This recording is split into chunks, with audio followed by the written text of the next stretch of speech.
Warning, this video contains foul language. Viewer discretion is advised. Fuck.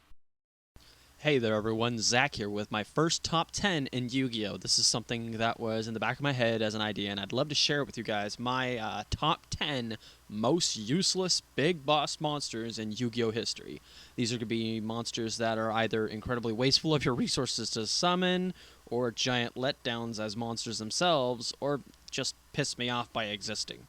This was a real tough choice, as I gathered this through the help of a few friends as well as simply just going through the card database itself. I finally got a top 10 together that really fits my preferences and opinions, so without further ado, let's get started with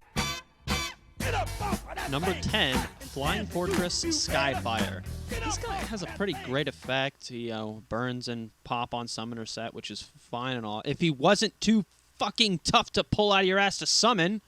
You know, first you got to get Summon Reactor SK, then you got to get this Trap Reactor YFI, then if you can keep them out for a turn at least, you got to get a Spell Reactor RE. Now remember, this is back in the day when summoning stuff like this is freaking nuts tough. You know, triple bottomless, triple compulse, everything's fucking just bouncing off the walls. It's insanely hard to make this guy, and even more so, there's a synchro that you can make to summon it. So it's like, why not just make the synchro now that can summon this guy out way faster? You know, there you have it. Skyfire is cool effect. He's pretty tough, but he has shit dudes that bring him out.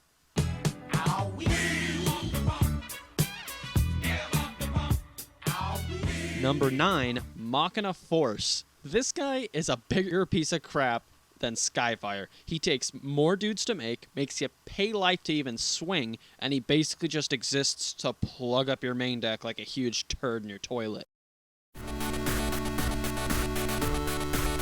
Number 8, Mechlord Astro Dragon Asterisk. Okay, so the premise of a Mechlord deck is to stay solo on board, eat synchros like butterscotch candies at grandma's house, and then poop on Stardust Dragon's ferns, right? Well, why the fuck does this card even need to be a thing then? You need to eat 3 Mechlord monsters to summon it, and ain't nobody running those tiny pieces of crap Mechlord armies. Which means you gotta find a way to make more than one Mechlord Emperor, get them out, and then instead of having a pretty freaking tough set of monsters that can't attack, you send them all to the grave, and then make this shitty horse tube sausage snake link fucking horse. Shit. I said horse twice. Fuck it.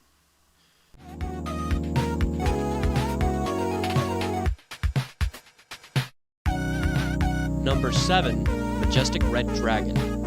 Since we're on the topic of synchro monsters, why the fuck do you want to invest 3 cards, one of which probably took a bunch of effort to make, just to take and put in a one-time one-hit wonder that shows up, bitches, moans, and negates one monster, and then runs away and brings back the shit-tiered Red Dragon Archfiend that nobody uses? This card purely exists because writers wanted to give Stardust and Red Dragon Archfiend a new form in the anime and make more money for cards in the next pack. But nobody played this red bloated piece of crap, so they screwed up. How to Waste Your Time, 2009.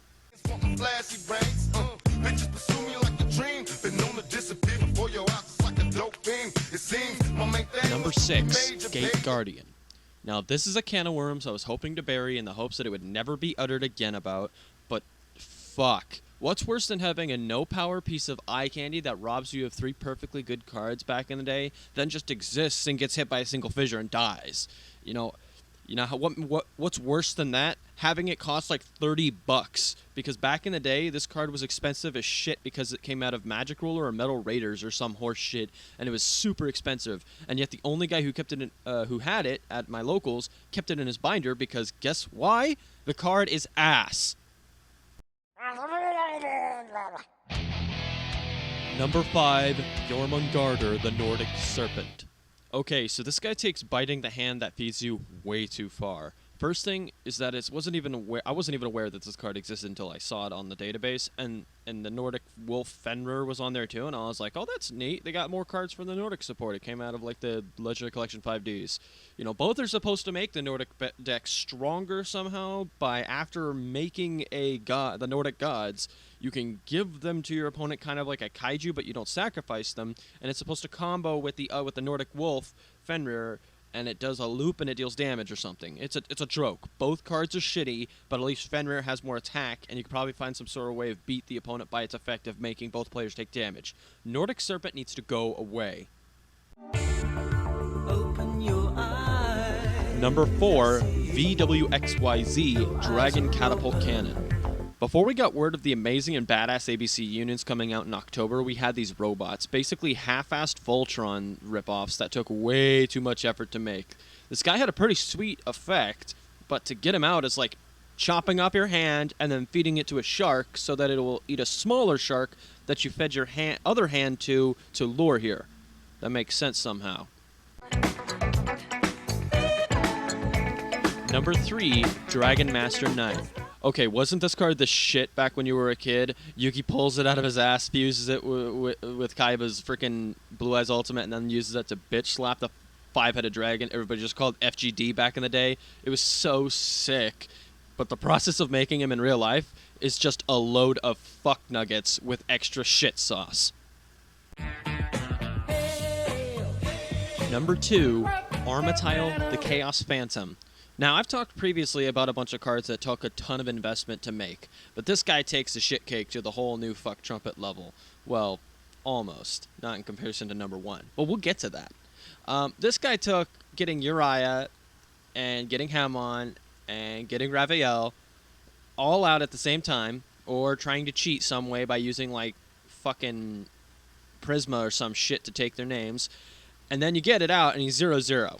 And it's like, oh, well, when he attacks, though, he is 10,000 attack. Yeah, but he's 0-0 right now. Like, shut his effect off. He's 0-0. He's a complete piece of shit. Oh, we can't destroy my battle. Shut his effect off. He's 0-0. He's a piece of ass. This guy sucks. I'm sorry, this was a little unscripted, but I needed to get this guy in here. I am so sorry, but this guy's a huge disappointment as a boss.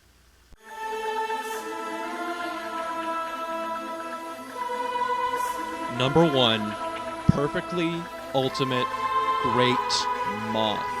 What a shitload of lumpy turds wrapped in snot egg rolls. I actually have a kind of running joke with my friends about this card. I told them that there's a hidden rule in Yu-Gi-Oh! That if you summon Perfectly Ultimate Great Moth, you win the game. Because you should. You deserve it after summoning this anal butterfly. If you don't know, you gotta get Petite Moth, equip it with a cocoon, then you gotta wait. Not 1, not 2, not 3, but 6 goddamn turns. Why does this card take so long to show up? Is it slow? Does it need to put on a dress and do its hair? Does it need to change the oil in the car? Fuck this card and fuck Weevil Underwood.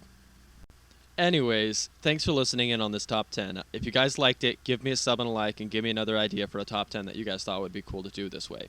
As always, I appreciate you all and have a good night. This is Mystic V, signing off.